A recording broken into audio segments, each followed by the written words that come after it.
révision, renégociation, il y a accord minier où la Chine a joué le tout pour le tout. Est-ce que via Tshisekedi est zappé à danger? Parce que bandeko nangai bon na kaba périssé belé ba éliminer kaba en Afrique. Belé obeta ba un coup d'état. Ba élément déclencheur. Les détonateurs ils a ming makambetali ya code minier. Et sika vie. Et sika mutema ya ba occidentaux ya ba grande puissance ezalaka. Alors Tshisekedi a écarté Chine sort naé aux années à tenir debout. Qu'est-ce qui va arriver?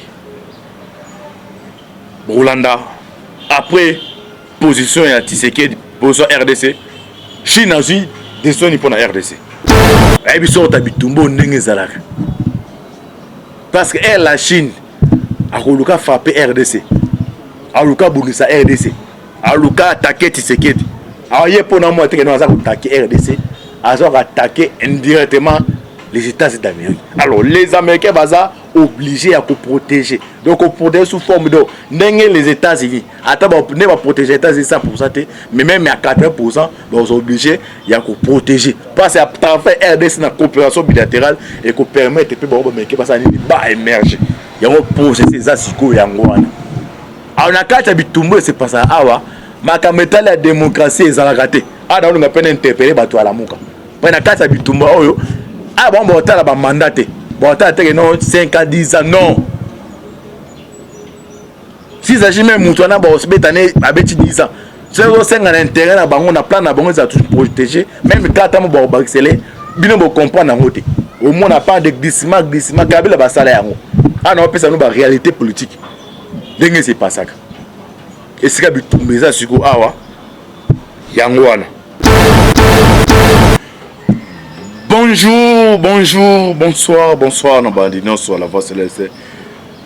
Mbote nabino mbote bozali ebele partout dans le monde. Vous avez la biso par la voie internaute.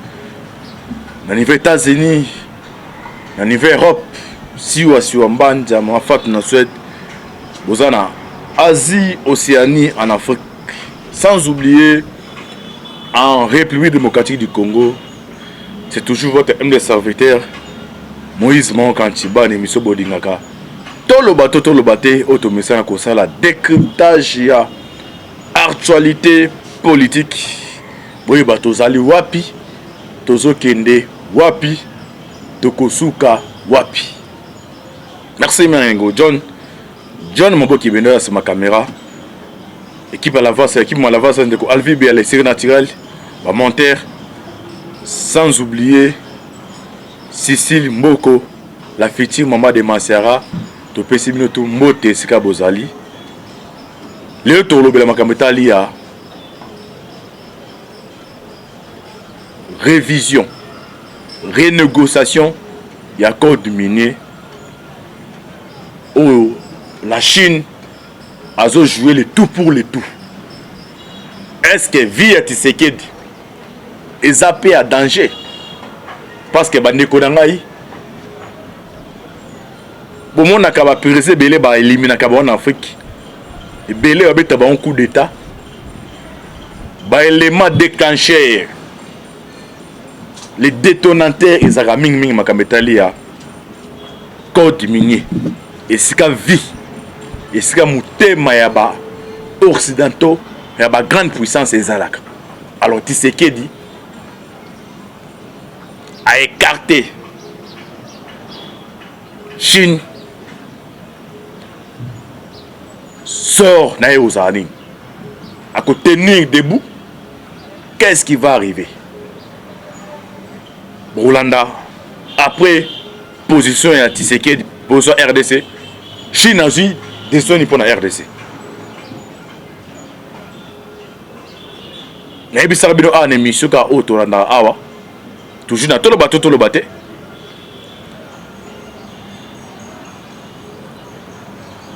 ministre ya défense oyo aza chargé makambo etali ya Pentagone oyo Joe Biden atie wana na prise ya pouvoir na ye alobaki azosenga na États-Unis à se préparer parce que na mikolo eza koya yazomona bitumba moko eza kokana na troisième guerre froide. Alors à se préparer parce qu'au cas où à utiliser nyonso azali nango. Donc en langage, langage diplomatique, langage codé, mais en vrai dire aux hommes il y a une guerre froide où c'est déjà en cours. Est-ce que guerre froide en haut, l'élément déclencheur, c'est la République démocratique du Congo? Pour l'interrogation, Boureba Awa, na mukie otoza nango, na ba investigation oyo to sali, de to repartager biso na bino awa boyeba. Chine a eu positionné. Ba partenaire privilégié PA RDC ba kozwa positionné. Yango ezali ba élément to kolimbola biso na bino. Na lobi yango en deux volets. Premier volet, deuxième volet. Dès que ça toujours la voix c'est à 30 minutes. Sur une minute dans un coquille, vous obligez la deuxième séquence. Bolanda suite fait. Sans plus tarder, tu continues à premier point. Révision et accord des miniers.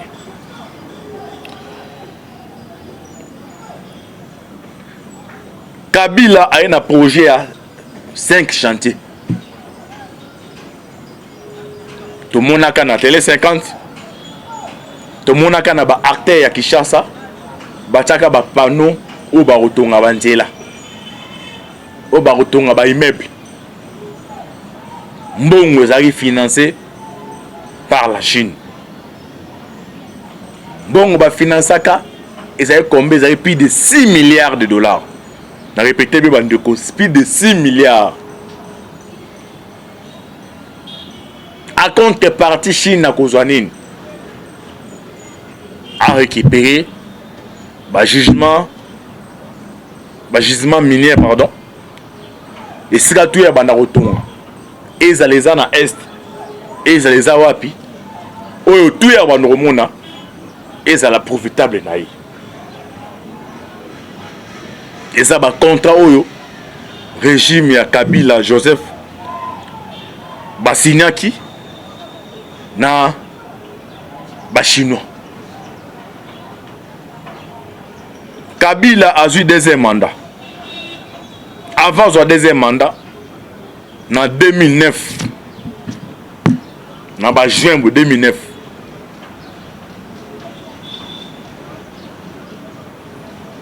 dans le cabinet,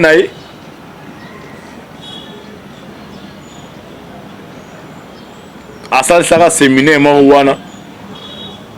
après séminaire, Kabila dépêcha qui batumi satu, ba émissaire naïe. Pour nous officialiser contrat wana. Na ibisa binoka awa na chaîne. Ezaki banane na banandi. Katumba Mwanke, Evariste Bochab na Pierre Lumbi. Ba on ba kendaka na Chine.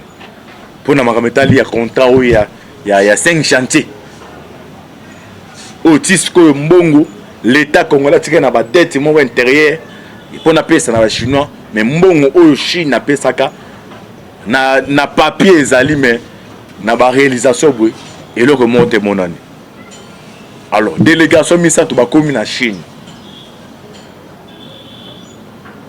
Bango bayebaki contenu malamu te. Deux années copie ya Jambe c'est pas ça. Ya drogue. Au pesa mtu mbongo kende pesa wana.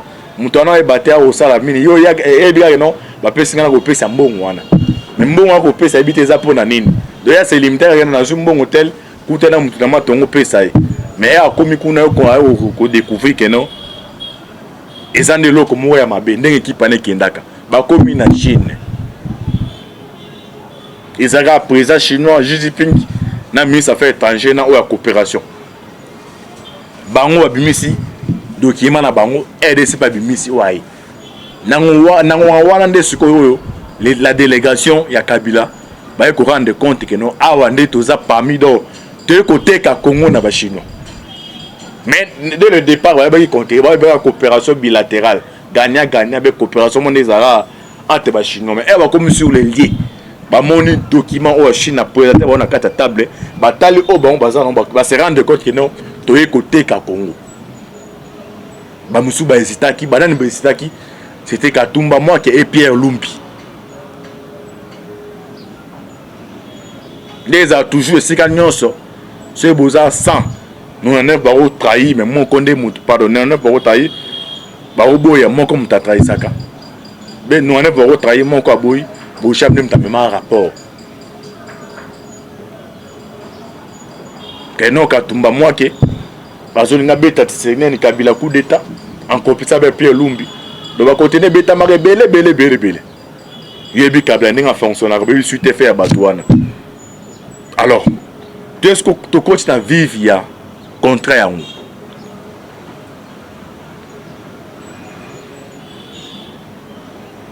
La prise ya pouvoir ya Tshisekedi. Ba chinois délégation Chine ya ka pour nous présenter ba accord au l'état congolais à Sinakana Chine. Na combo au nom de la continuité de l'état. Parce que le présentant de ya Tshisekedi a tali contenu na ba équipe NBSP à l'époque les vieux qui autokufa qui tenait Sazaki. Qui tenait sur Tshisekedi. Ce que vous mettez au continuer locaux. Première des choses d'abord. Ma promesse au pays de la population. On réaliser le moment d'aider les partenaires autonomes qui collaborent avec. Parce que les années Simbanda, ils ont rivalité. Parce qu'elle va signer un partenariat bilatéral entre les États-Unis. Donc, sur le pas même, il y a une technologie. À Oluka, AP Sarabino. Soit qu'on l'ingate si la technologie n'a pas fait ça. Mon ami a dit ça pour capturer Oussama Ben Laden. Et hélicoptère qui est Sikalaka. Et pour le tir qui va bombarder. Balinga était même ba ingrédient et hélicoptère na ba zo parce que dans monde de technologie ba ozo ba étudier ba que non ba ça hélicoptère plus que voilà et tambola il y a même na coopération bilatérale et c'est pas ça ka bongo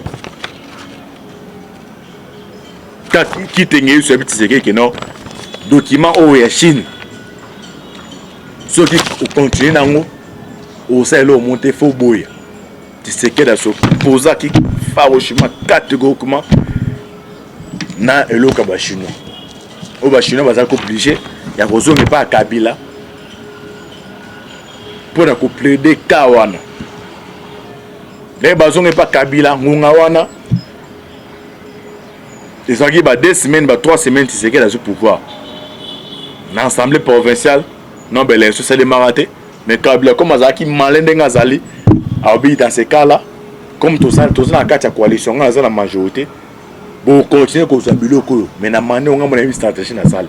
Stratégie de Kabila Salaki, à Ponika Kaba province où accord et cinéma qui entre la Chine et la RDC. Azur Antier Batouné a confiance. Zoé na Lualaba, Kiaboula, na Okatanga, Mouyej, pardon, Mouyej na Lualaba, Zoé na Tanganyika. Ils avaient bisika oyo. Parmi les contents, on a chinois et c'est que le jugement est allé. Il y a un peu de continuité et manière qu'on s'opère. Alors, tout comme les États-Unis ont bâti les beaux qu'on a quatre tables, aligné à mon amakamou et ça clair. Qui c'est qui dit a eu engagement, il y a qu'à réviser, il y a qu'à renégocier le code minier. Tous les gisements miniers, tous les carrés miniers, les chinois, on est occupés, exploités illégalement, bakangi yango. Alors, bitumbe côté liwana. Tshisekedi azui mon sapinae à côté de Chine na kati ya lisu. Aza ko séjourner na Nations Unies après allocution na et on a la réunion moko stratégique eux que c'est passé dans kati ya obengi ya situation romaine. Parce que déclaration à Chine au bandeko besoin à légèreté. Après qu'on renégocie, qu'on réviser, qu'on diminue, la Chine a sali première réaction là. Réaction à Chine et Sané bandeko. Tout la nabiso na bino comme ça to continuer pour comprendre tozo kende wapi.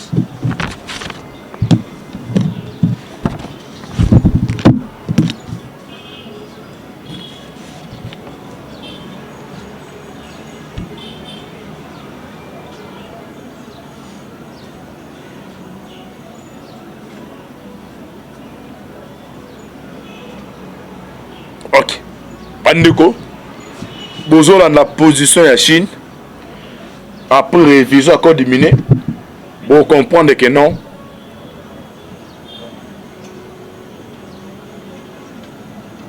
Il y a un ça ne va pas. Chine a eu positionné. Chine a lobby boui. Et M. César Lingala. Toko limbo la penda bandeko non so ba mama biso ba na biso ba comprendre. A lobby boui. La République démocratique du Congo, dans le Mokaнаbiso, RDC, ne doit pas être le terrain.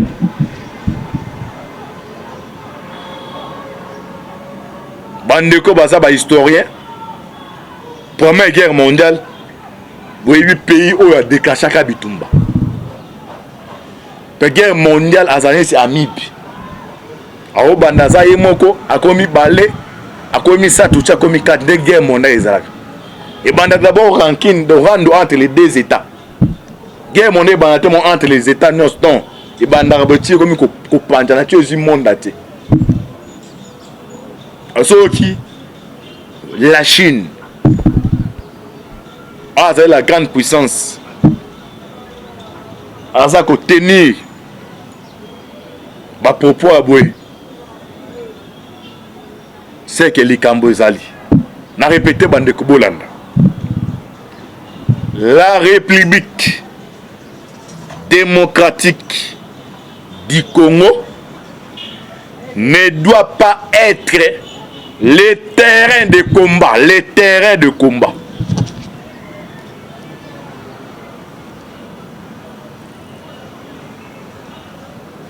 La République démocratique du Congo ne doit pas être le terrain de combat des grandes puissances. La République démocratique du Congo ne doit pas être le terrain de combat des grandes puissances. Bande koto décortiquer maluba ya Chine. Elingi ko la kesa neni ko lubaneni.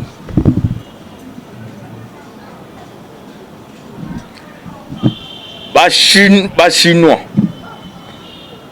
ba français bazana pétrole na mboka na bango, mais pétrole wana ba utiliser ka yango te. Les États-Unis na la richesse na mboka na ye, mais ba richesse na jamais on ba utiliser yango.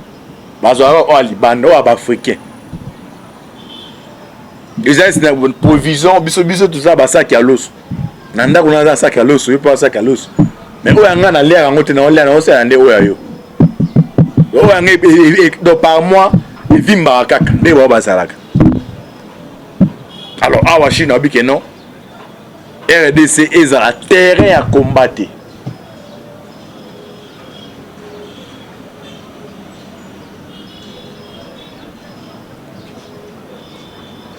Bomoni Asie ba komi qu'on soit influence na région ya Grand Lac. Influence ba komi ko kokodo ba komi ko contourner ba komi ko contrôler région ya Grand Lac. Alors les États-Unis na monaki va ko ezakoya na région Grand Lac ba ko perdre moins na moins c'est à kitoko. Na quartier na veni aux ala chéri no o lingaka makasi. ce que aucune information que non ba voisin nae et comme ba prêtre ba comme zinga wana donc ba tu yambong ce que bande ko ya une fois par semaine bande ya deux ce que ba voisin ba zo ba ça m'a venu et comme même OK sous musa to fande le tongo tipoko pas crainte aux années que non ndenge moi sinanga oyo ami ko touré comme ko za entouré na ba prêtre ba osani ba ozolanga ndenge politique ya monde c'est pas ça donc l'influence ya Asie ndenge bani ko ya na région galak les États-Unis que non surtout ça les ba vanti to ko perdre RDC OK RDC les a pour nous bon na ka deuxième guerre mondiale ah mais on mona ga États-Unis betaka na Japon oyo ba arme nucléaire arme chimique oyo ka Hiroshima betamaka eza sous forme ya gaz c'est betami gaz ba no tamba so ba beton ana Congo donc na préserver si y a une femme azana zema toma mona bota ma c'est place moi la gaz oka arme chimique ana eza te arme alisa c'est bizarre eza ne mo gaz akimogène ba betango milinge ba no tambola o milinga eza na capacité ya ko atteindre type Brazzaville eza milingo esi la katene c'est qui est comme non ah oka arme chimique ko ba arme ni ko ba pekisa ebeta mawana eza ya ngwana eza sous forme ya milinga so ba betango abungwe ba no tambola so comme na ba milinga so koti obwe donc so ça ba problème lisu mo do lisu mo na so des ba arme mo do ba et ça les mo sous forme ya ba femme so eza a moment diabolique ba mentir on ne permettre que betelo ko wana dans toutes trois sortes il y a uranium na monde na planète mais première qualité au bébé uranium pire donc première qualité à uranium ils ont permis de fabriquer ba biloko wana eza na kati ya RDC so que na katanga na île Chikolobe yango permetaka en deuxième guerre mondiale ba pays les alliés ko ndunga na ate bango na bango les États-Unis ayaka ko se camoufler na Chikolobe azu arme na betaka Japon bomona Japon ba epise boto tika bitumba Japon zo boye ezansi mona mukeo bazo pekisa zo boye et au bete pena kuka oye moi sengi pardon bitumbesili alors Chine a bien l'unité que non RDC est à la terrain et à combat et à grande puissance par là il est kolobani pour na ko conquérir ba richesse ya mboka ya bato dans un pays d'autrui pays ya bato et c'est pas ça toujours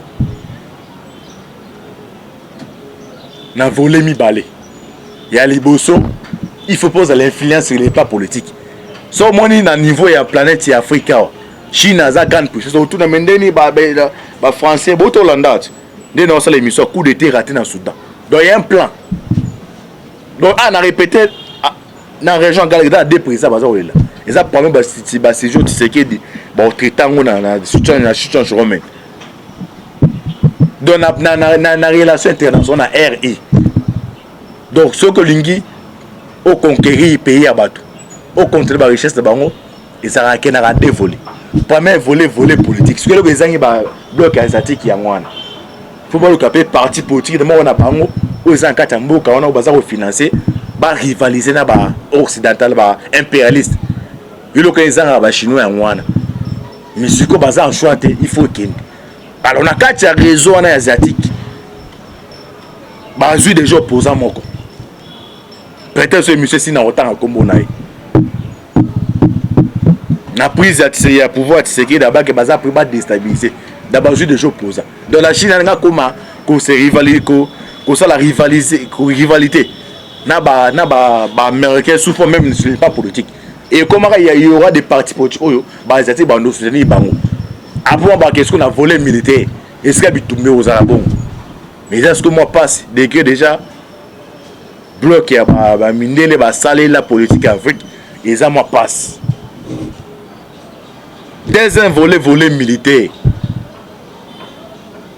ba okende ba saler ba arme ba luki na kacha RDC ils ont entouré dans combien de pays ils ont entouré en 9 pays ata 8 non so ba boya ba lukata pays moko ba signé coopération militaire entre bango ibali mais na kachi wana c'est batini par exemple 100 minutes 50 minutes eza ya bino 50 ezali pona ko armer ba rebelle moko pona kokota na kati ya mboka RDC et c'est pas ça bon. Et on a la République centrafricaine ils ont occupé maintenant na Baris. Sont allés République centrafricaine ils ont ici qu'au France à coloniser mais la RIS n'est pas comme qu'on contrôle. Au moins on RIS a signé coopération militaire dans Centrafrique par an par an bâti na autant na 100 minutes bâti on a 30 40 qui répond à la rébellion. C'est ça voler bitumezali. Alors les États-Unis côté naï ay biso tabitumbe ndenge zalaka ay biso tabitumbo ndenge zalaka parce que la Chine a koluka frapper RDC a luka bunisa RDC a luka attaquer Tshisekedi a yepona mo teke no azako attaquer RDC azako attaquer indirectement les États-Unis d'Amérique. Alors les Américains baza obligés à protéger. Donc on protège sous forme de les États-Unis. Attends, on ne va protéger les États-Unis 100%, mais même à 80%, on est obligé à protéger. Parce qu'à travers RDC dans la coopération bilatérale et qu'on permet de pas émerger. Il y a un processus ces asiko yangoana. Alors na kata bitumbo c'est pas ça awa. Makameta la démocratie est raté. Ah dans on a peine interpellé bato à la muka. Na kata bitumbo oyo ah bon bon t'as la mandaté. Bon t'as non 5 à 10 ans non. Si ça jamais moutouana bon se bétané abeti 10 ans. C'est au 5 ans d'intérêt na bango na plan na bango ça tout protéger même quand t'as bon baxelé bino bo comprendre en côté. Au moins on n'a pas de glissement kabila ba sala yango. Ah non pesa no ba réalité politique. Ndenge c'est pas ça. Et c'est que bitumeza siko awa yango wana.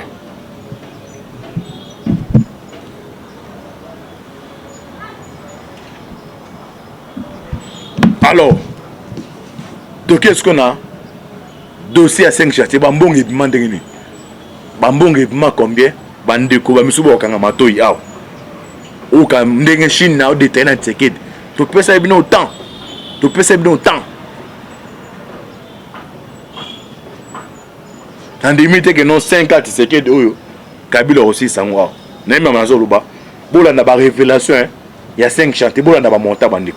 Voilà, ça n'a pas de papier, bah non, comment on comprend la mafia et à secte, c'est pas ça qui. Ah, na moni, bah nous sommes tous dans Rantibo, si ça a été ma boque bende, a signalé, minute, chez Zalité, dans la deuxième séquence, le deuxième épisode, Nagoya, pour notre limbo là, bisous bino. Mais na kati ya ba révélation toujours. Ba o découvrir na ba généraux bazana kata siku wana ba arme zo mona za banda kwa John Numbi eza ba arme o te o l'état ko ngaka no somba eza pa ba contrat wana awa mona ba na ba résidence ya ba na ba résidence ya bato ba dignité ya kabele belo eza na ba bisika muso ba mboka wana ba jet eza okita le jet okita ba armement les généraux numéro 1 bando contrôlant c'était le général John Numbi.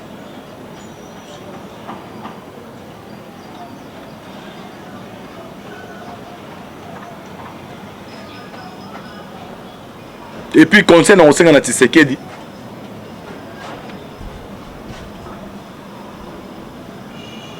aluka so moyen kozala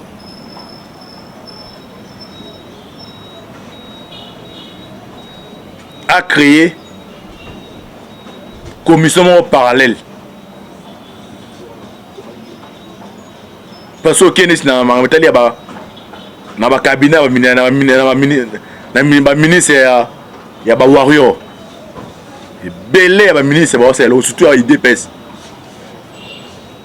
bazu ba famille batina ba cabinet bazu ba tu ya PPRD batina ba cabinet au moins le ministre ça bien maintenant tout cabinet ba ta PPRD aux si ministre ya finance ba ta PPRD appelé Nicolas Kazadi ba ta PPRD na PPRD auti poto azaki na cellule aye awa ba PC cellule membre ya ropenga ba cellule wana présent wana ba jeune na PPRD ba zu ba mo ba comme kopesa amu ko zwa quota ya cellule azotinda ba jeune na PPRD na cabinet alors ebisa jeune na PPRD na kata cabinet est-ce que vous en avez vision c'est ça les problèmes alors tu sais que la zone nzambe ta biloko no so yebate cellule ya ropenga ba il y a un président benga aussi Blanchard donc bato ape perde bakum kopese bambongo ya ozoti na bato kuna Nicolas Kazali pe yebe kuya do azana sela base azana base moko ate to boite ma réserve de chance et mati makasi mais na kata bakabine na bango e boche no eza composé ya bato libanda mote ndako to malamu te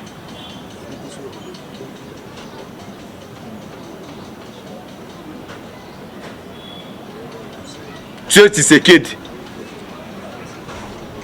akolobaka na Kabila ndenge alobaka oza 15 membres pour na composer vision na ye pour na ngai 15 membres eza bato ya IDPS wana ba ministre ebele wana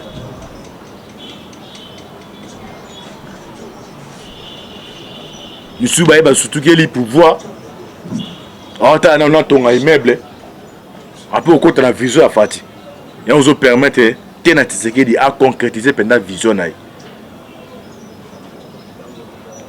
Nzambe azana bino bo continuer ko prier makasi na biso na deuxième épisode na oya awa faut on appelle ça belément ba chiffre de to mesana na pièce par pièce dengue et que se dérouler bo s'abonner massivement na carte la voix céleste pour na bo continuer ko zoaka les informations en temps réel vous en avez besoin de questions so commis message anti-balle ako répondre merci na bino nyonso merci na Maboke Bende merci qui m'a la voix céleste ndi aloba toujours ce qui nous unit est plus fort que ce qui nous divise. Ce qui nous unit c'est la République démocratique du Congo, ce qui nous divise c'est sa appartenance. Zambé azana bino to kuta na deuxième épisode pour la suite et fin. Il y a un contrat, il y a renégociation, il y a un code mené. Affaire à suivre. Ciao. Il y a un procès, c'est ça, c'est quoi, on a quatre habitués, c'est pas ça. Awa, ma kameta la démocratie est raté. Ah, on a peine interpellé, bateau à la mouka. On a quatre habitués, oh, ah, bon, on a un mandat. Bon, on a non 5 à 10 ans, non. Si ça, j'ai même moutouana, bon, on se met à 10 ans.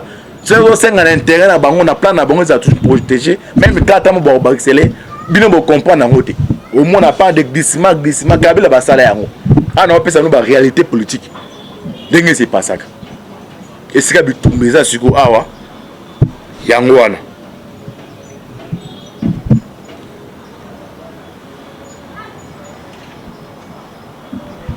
Alors, de qu'est-ce qu'on a?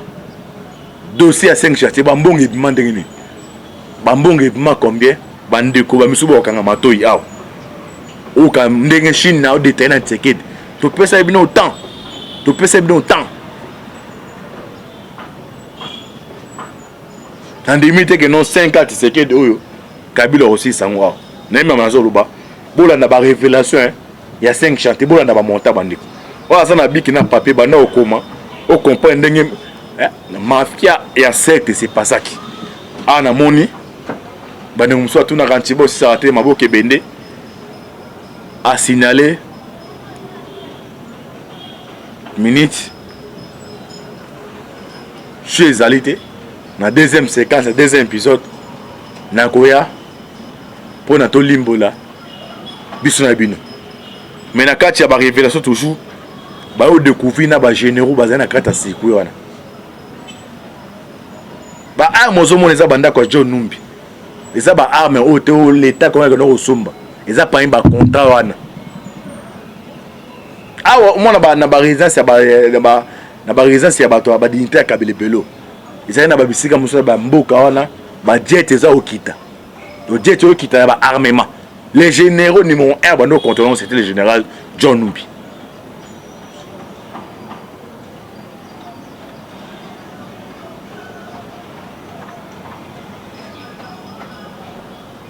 et puis concernant on sait na Tshisekedi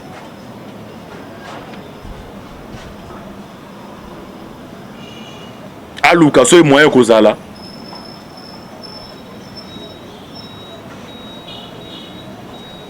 a créé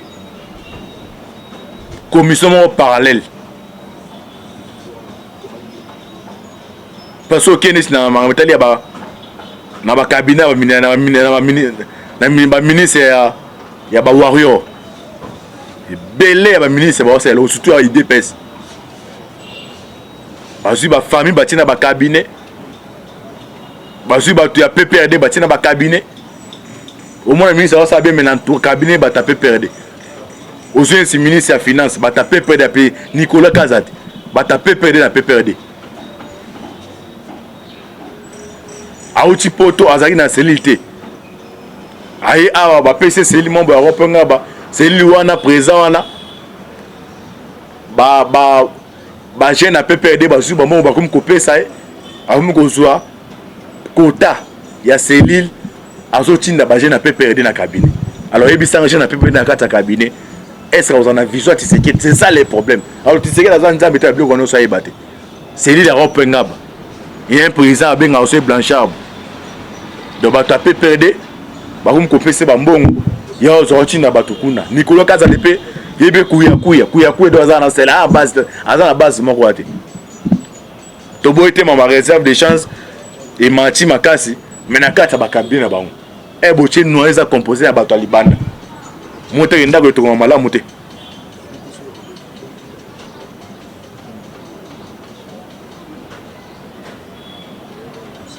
tu sais que akoloba na se kabine ngaloba ka za 15 membres pour composer vision na pour na ngai 15 membres za bato aide peso wana ba ministre belé wana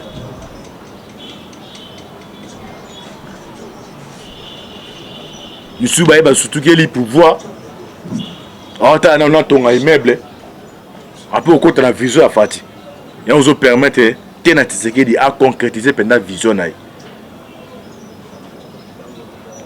Nzambe azana bino bo continuer ko prier makasi pour na biso na deuxième épisode na oya awa pour on appelle ça belément ba chiffre de to mesana na pièce par pièce dengue et que se dérouler bo s'abonner massivement na carte la voix céleste pour na bo continuer ko zoaka les informations en temps réel. Vous en avez besoin de question sur commis message anti-balle à quoi répondre. Merci na bino nyonso. Merci na Maboke Bende. Merci qui m'a la voix céleste. Né alors toujours ce qui nous unit est plus fort que ce qui nous divise. Ce qui nous unit c'est la République démocratique du Congo. Ce qui nous divise c'est sa appartenance. Zambé Azanabino.